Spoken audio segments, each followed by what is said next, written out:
back to How Much for Your Soul. My name is Pray. I love me, you love yourself, and together we can love the world.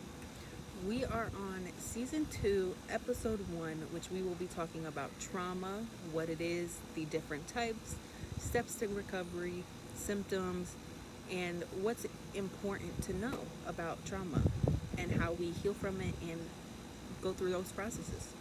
So, what is trauma?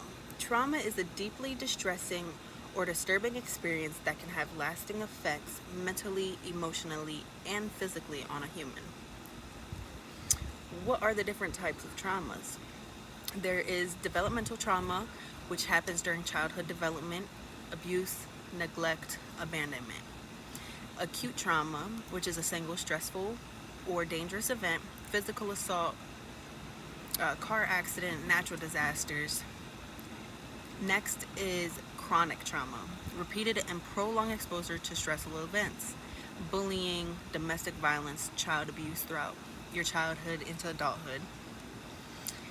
Complex trauma, exposure to multiple traumatic events, often of an invasive interpersonal trauma, discrimination, betrayal, torture, political oppression, those type of things.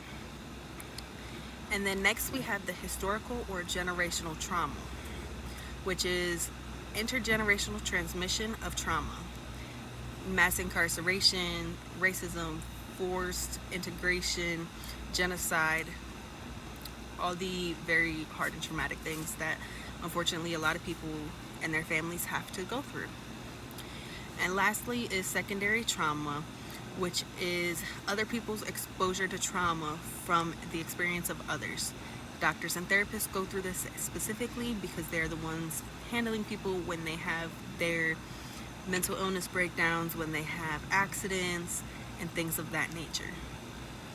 Symptoms of trauma can vary from person to person. Some of those symptoms of trauma include nightmares, anxiety, depression, avoidance of people or places, as well as difficulty maintaining relationships and forming them. It's important to seek professional mental help if you are experiencing any of the symptoms, because if trauma is untreated, then it will have long-term effects on your well-being. It's important to remember that healing from trauma is a process and it takes time and patience. And it's okay to seek that help. It's okay to have those in your corner who want to help you to grow and heal. Some ways to help cope with trauma are self-care practices such as mindfulness, exercise, and connecting with supportive friends and family who want to help you grow. So we are on to the steps of trauma recovery. The first step is denial. Oh, that didn't happen to me. Nothing happened. I don't want to talk about it. That's the first step. Bargaining. Something may have happened, but I don't believe it did. Anger. Something happened and I'm angry about it. I know what happened and I'm not holding it back anymore. I'm going to tell my truth. Sadness. Something happened and it cost me a lot. It cost me A, B, and C. I don't have these people. I don't have, these friends anymore. And that's okay.